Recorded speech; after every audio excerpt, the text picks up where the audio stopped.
Hello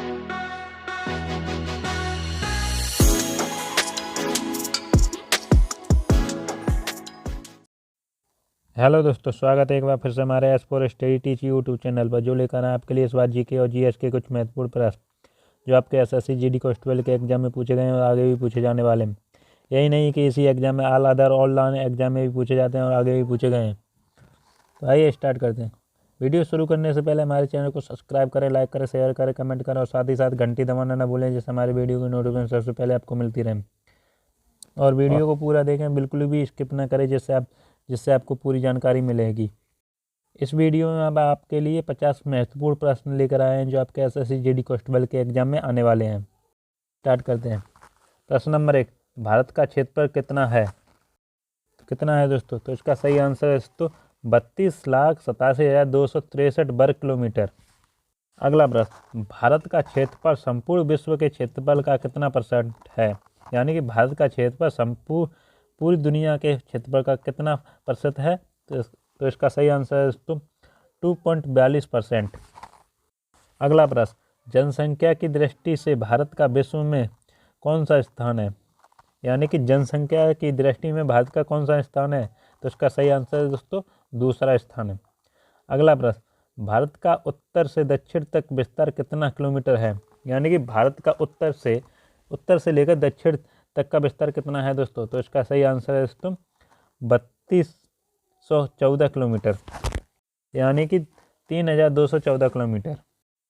अगला प्रश्न, भारत का पूर्व से पश्चिम तक का विस्तार कितना है दोस्तों? यानी कि भारत का पूर्व से पश्चिम का विस्तार कितना है, वो भी किलोमीटर में। तो इसका सही आंसर है दोस्तों 2933 किलोमीटर। अगला प्रश्न, भारत के स्थलीय सीमा की कुल लंबाई कितनी है? यानी कि भारत की जो स्थल की सीमा है उसकी लंबाई कितनी है दोस्तों? तो इसका सही आंसर है दोस्तों 15,200 किलोमीटर। अगला प्रश्न, भारत के तटीय भाग कुल की लंबाई कितनी है? यानी कि भारत के जो तटीय भाग है उस कुल की लंबाई कितनी है दोस्तों? तो इसका सही आंसर है दोस्तों 6,100 किलोमीटर। अगला प्रश्न, भारत के कितने राज्यों से होकर कर्क रेखा गुजरती है? यानी कि भारत से कितने राज्यों से कर्क रेखा होकर गुजरती है दोस्तों? तो इसका सही आंसर है दोस्तों 8 राज्यों से। वो कौन कौन से राज्य हैं आप लोग कमेंट बॉक्स में बताएंगे दोस्तों। अगला प्रश्न, भारत का सबसे लंबा तटरेखा वाला राज्य कौन सा है? यानी कि जो भारत का सबसे लंबा तटरेखा वाला राज्य कौन सा है दोस्तों? तो इसका सही आंसर है दोस्तों गुजरात राज्य। अगला प्रश्न, भारत और विश्व का सबसे बड़ा डेल्टा कौन सा है? यानी कि भारत और विश्व का सबसे बड़ा डेल्टा कौन सा है दोस्तों? तो इसका सही आंसर है दोस्तों सुंदरबन डेल्टा। अगला प्रश्न, किस नदी को असम का शोक कहा जाता है? यानी कि वह कौन सी नदी है जिसको असम का शोक कहा जाता है? तो इसका सही आंसर है दोस्तों ब्रह्मपुत्र नदी को। अगला प्रश्न, किस झील में दुनिया का एकमात्र तैरता हुआ राष्ट्रीय उद्यान स्थित है? यानी कि वह कौन सा झील है जिसमें तैरता हुआ राष्ट्रीय उद्यान है? तो इसका सही आंसर है दोस्तों लोकटक झील, जो कि मणिपुर में है।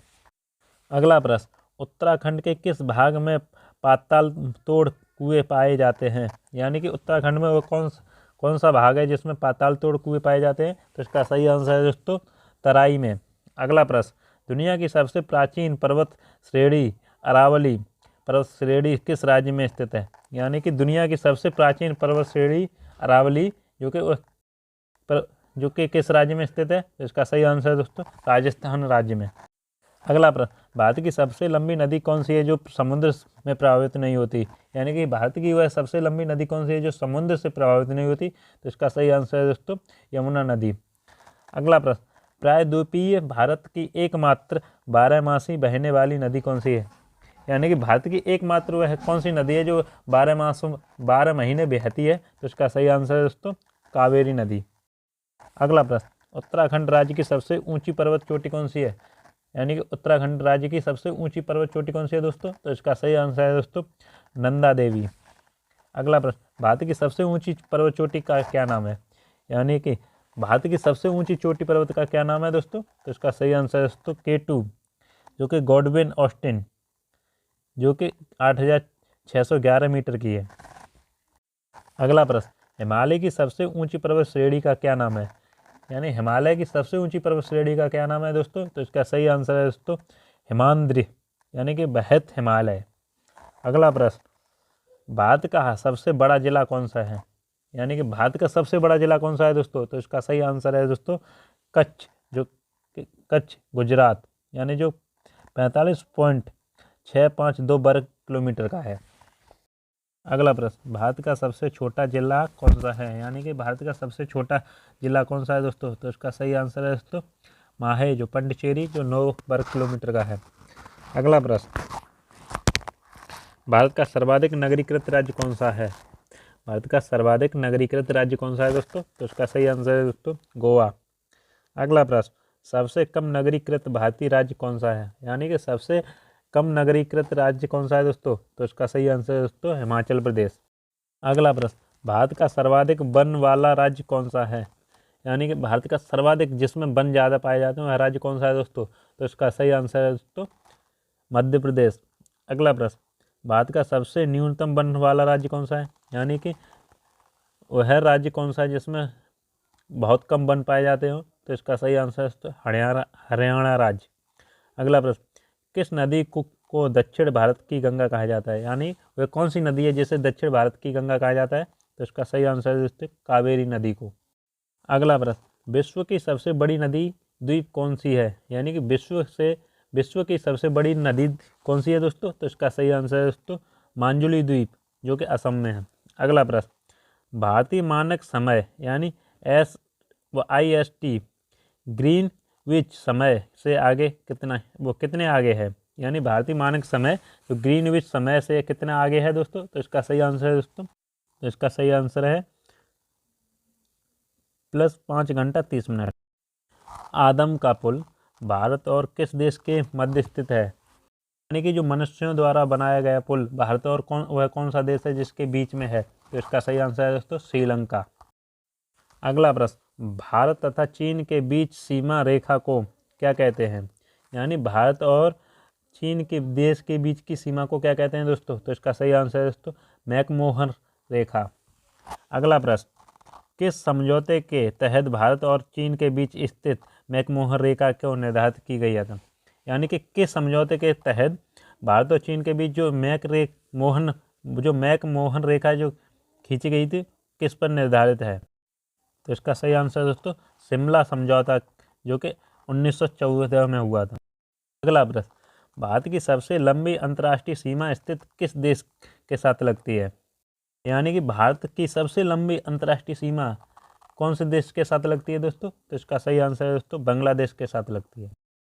अगला प्रश्न, किस शहर को दक्षिण भारत का मैनचेस्टर कहा जाता है? यानी कि वह कौन सा शहर है जिसे दक्षिण भारत का मैनचेस्टर कहा जाता है? तो इसका सही आंसर है दोस्तों कोयम्बटूर। अगला प्रश्न, रिंग ऑफ फायर ज्वालामुखी पर्वतमाला सामान्यतः किस महासागर में पाई जाती है? यानी रिंग ऑफ फायर और ज्वालामुखी पर्वतमाला किस महासागर में पाई जाती है दोस्तों? तो इसका सही आंसर है दोस्तों प्रशांत महासागर में। अगला प्रश्न, भारत का सबसे बड़ा द्वीप समूह है? यानी कि भारत का वह कौन से सबसे बड़ा द्वीप समूह है? तो इसका सही आंसर है दोस्तों अंडमान निकोबार द्वीप समूह। अगला प्रश्न, भारत का सबसे छोटा द्वीप समूह कौन सा है? यानी कि भारत का सबसे छोटा समूह वो द्वीप कौन सा है? तो इसका सही आंसर है दोस्तों लक्षद्वीप, जो कि 32 वर्ग किलोमीटर का है। अगला प्रश्न, भारत का सबसे ऊंचा दर्रा कौन सा है? यानी कि भारत का सबसे ऊंचा दर्रा कौन सा है दोस्तों? तो इसका सही आंसर है दोस्तों काराकोरम दर्रा। अगला प्रश्न, कौन सा दर्रा शिमला को तिब्बत से जोड़ता है? यानी कि वह कौन सा दर्रा है जो शिमला को तिब्बत से जोड़ता है? तो इसका सही आंसर है दोस्तों सिपकीला दर्रा। अगला प्रश्न, किस दर्रे में जवाहर सुरंग स्थित है? यानी कि वह कौन सा दर्रा है जिसमें जवाहर सुरंग स्थित है? तो इसका सही आंसर है दोस्तों बनिहाल दर्रा। अगला प्रश्न, जब बारिश और हिमपात एक साथ होता है तो उस अवस्था को क्या कहते हैं? यानी कि जब बारिश और बर्फ एक साथ गिरती है तो उस अवस्था को क्या कहते हैं? तो इसका सही आंसर है दोस्तों स्लीट। अगला प्रश्न, सफ़ेद हाथियों का देश भी कहते हैं, वह कौन सा देश है जिसे सफ़ेद हाथियों का भी देश कहा जाता है? तो इसका सही आंसर है दोस्तों थाईलैंड। अगला प्रश्न, वायुमंडल की सबसे निचली परत को क्या कहते हैं? यानी कि जो वायुमंडल की सबसे नीची वाली परत को क्या कहते हैं दोस्तों? तो इसका सही आंसर है दोस्तों ट्रोपोस्फियर। अगला प्रश्न, उत्तर भारत में उप हिमालय क्षेत्र के सहारे फैले समतल मैदान को कहा जाता है? यानी कि उत्तर भारत में उप हिमालय क्षेत्र के सहारे जो फैला हुआ मैदान है उसे क्या कहा जाता है? तो इसका सही आंसर है दोस्तों भावर। अगला प्रश्न, डेथ वैली यानी मौत की घाटी किस मरुस्थल में स्थित है? यानी मौत की घाटी किस जगह स्थित है? तो इसका सही आंसर है दोस्तों मोजाबे मरुस्थल। अगला प्रश्न, नारियल के उत्पादन में सब भारत का विश्व में कौन सा स्थान है? यानी कि जो नारियल के उत्पादन में भारत का कौन सा स्थान है दोस्तों? तो इसका सही आंसर तृतीय स्थान। अगला प्रश्न, भारत के किस राज्य में सर्वाधिक चावल का उत्पादन होता है? यानी भारत का वह कौन सा राज्य है जिसमें सबसे ज़्यादा चावल की पैदावार होती है? तो इसका सही आंसर है दोस्तों पश्चिम बंगाल। अगला प्रश्न, भारत का कौन सा राज्य सर्वाधिक खाद्यान्न को उत्पादन करता है? यानी कि भारत का वह कौन सा राज्य है जिसमें सबसे ज़्यादा खाद्यान्न का उत्पादन होता है? तो इसका सही आंसर है दोस्तों उत्तर प्रदेश। अगला प्रश्न, भारत में सर्वाधिक किस फसल की खेती होती है? यानी कि भारत में सबसे ज़्यादा कौन सी फसल की खेती होती है दोस्तों? तो इसका सही आंसर धान की। अगला प्रश्न, भारत में काजू का सबसे बड़ा उत्पादक राज्य कौन सा है?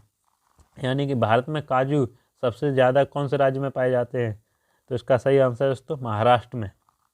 अगला प्रश्न, भारत में हरित क्रांति का जनक कौन है? यानी कि भारत का जो हरित क्रांति है उसका जनक कौन है दोस्तों? तो इसका सही आंसर है दोस्तों डॉक्टर M.S. स्वामीनाथन। अगला प्रश्न, भारत का सबसे बड़ा सोयाबीन उत्पादक राज्य है? यानी कि भारत का सबसे बड़ा सोयाबीन उत्पादक कहाँ होता है? यानी कि भारत में सबसे ज़्यादा सोयाबीन कहाँ पैदा होता है दोस्तों? तो इसका सही आंसर है दोस्तों मध्य प्रदेश में। तो ये थे हमारे GK और GS के 50 महत्वपूर्ण प्रश्न जो आपके SSC GD कांस्टेबल के एग्जाम में पूछे जाने वाले हैं। आशा करते हैं हमारी ये वीडियो अच्छी लगी तो हमारे चैनल को सब्सक्राइब करें, लाइक करें, शेयर करें, कमेंट करें, साथ ही साथ घंटी दबाना ना भूलें जिससे हमारी वीडियो की नोटिफिकेशन सबसे पहले आपको मिलती रहे। फिर मिलते हैं आपको अगले वीडियो में इसी तरह